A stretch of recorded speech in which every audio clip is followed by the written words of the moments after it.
The night air hummed with mischief as the group of young trainees gathered in their dorm, bottles and cups scattered across the floor. Laughter echoed off the walls, fueled by drinks and dares. One of them, Matera, had drawn the short straw, or rather, the explosive one.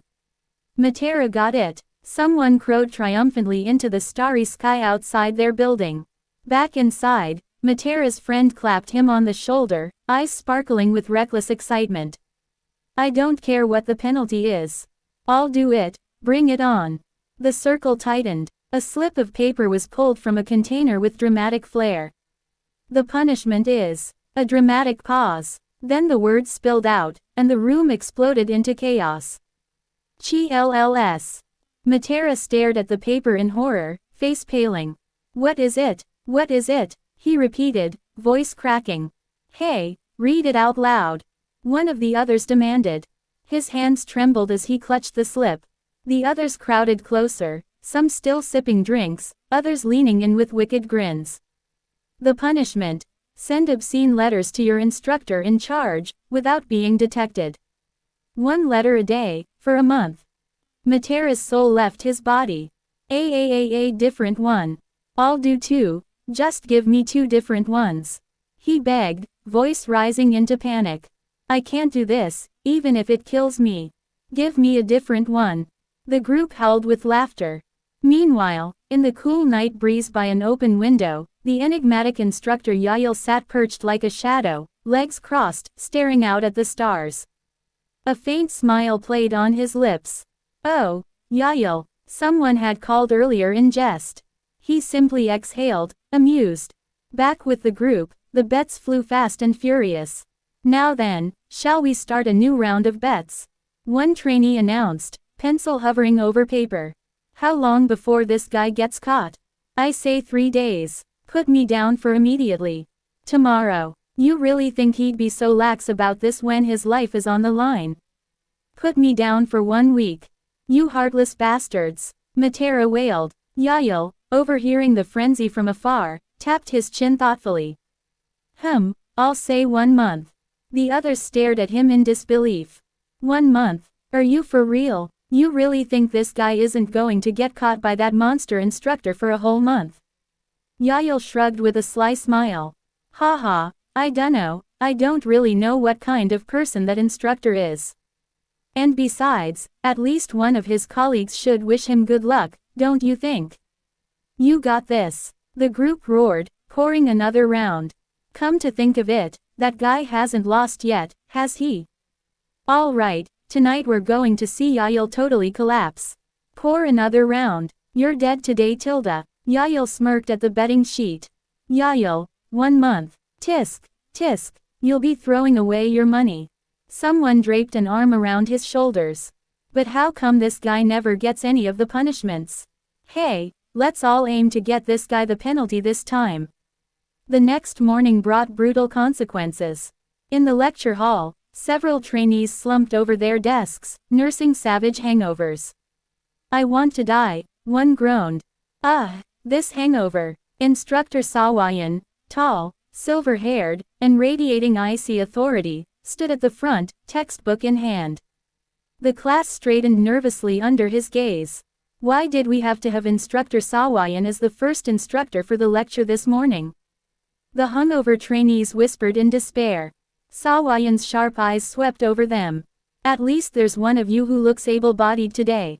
His gaze lingered pointedly on Yael, who sat perfectly composed.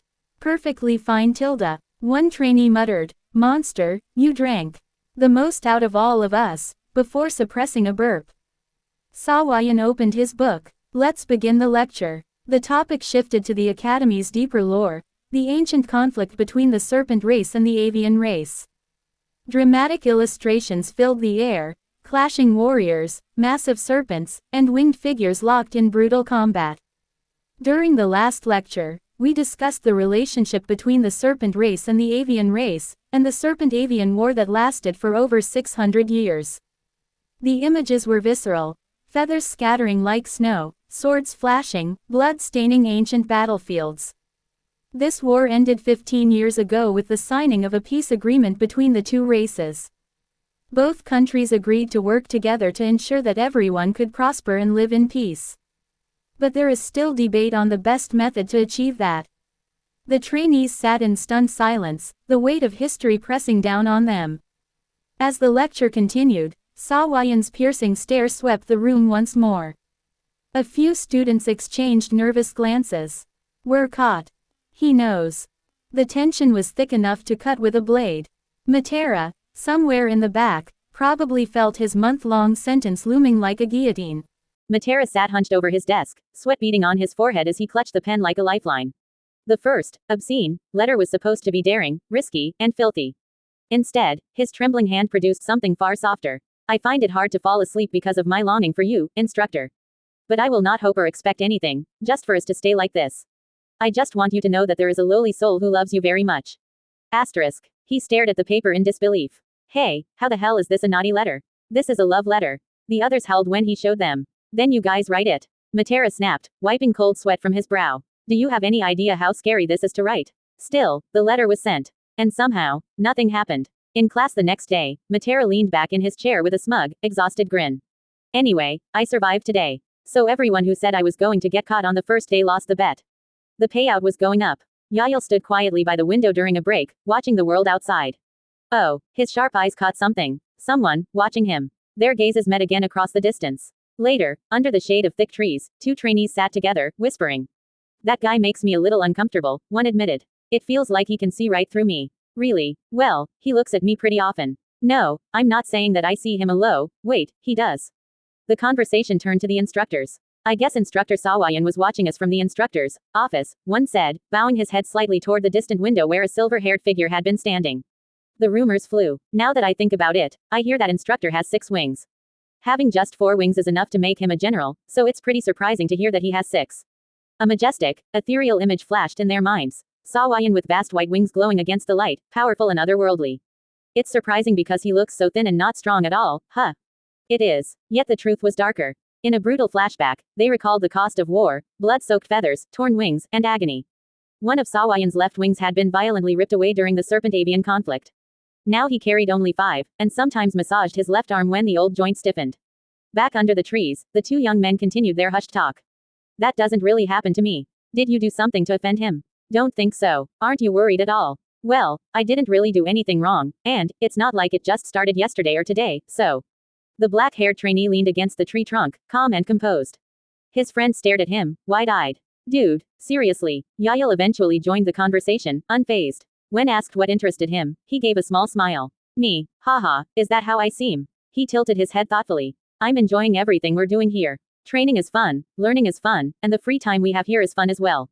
It makes me think, so this is what the land of the avian race is like. Everything is so new. His companion nodded. You're right, but I really like it here. Yael, you must be really glad that the war is over. Otherwise, this forest would have been completely destroyed. Wouldn't that have been a shame? Yael's expression softened. Haha, well, if it needed to be destroyed, then we'd have to destroy it. The other trainee blinked. Quote. Time passed quietly after that. The group fell into a strange, uneasy peace. Letters were written in secret, bets were collected and lost, and lingering glances from powerful instructors kept everyone on edge. Yet beneath the surface, the scars of the old war and the weight of their current games continued to linger, like feathers drifting on a quiet wind. In the mess hall, the trainees gathered around plates of meat and stew. Yael's gonna get the entire pot. Yael looked up, holding his glass. Quote. That means he'll have to take us out. Huh, oh, you're talking about the bet. Haha, of course I will. Matera leaned forward. No, I haven't been caught so far. I just have to last 1 more week. But this is really unexpected. I never thought such a strict instructor wouldn't react to the letters at all. That's even scarier. It'll be fine. But if you are able to last a month, then. Suddenly, commotion erupted outside. It's a fight. Wings clashed against a massive purple serpent. Blood sprayed as fangs and claws tore through scales and feathers. Mui, stop. Hoiga, you too. Both of you get off. The trainees rushed to watch. Noisy. Stop. What's all that commotion? In the chaos, Yael and Sawayan were pushed close together. It was only a brief moment, but their eyes definitely met. Sawayan struck the serpent with a slap that echoed. Division leaders stepped in. Turn back. Division leaders, clean this up. The fight ended. Yael stood still, the moment lingering. It was the first time they were in such close proximity. Unlike his usual expressionless gaze, this time Sawayan's expression was filled with some kind of emotion. However, it only lasted a moment. The facility returned to its uneasy normalcy. The trainees stood under the trees, still shaken from the fight. I knew that he must be amazing because he is considered to be on the same level as the Southern General, but, one said. I guess if you think about how strong he is, that must have been nothing for him, don't you think?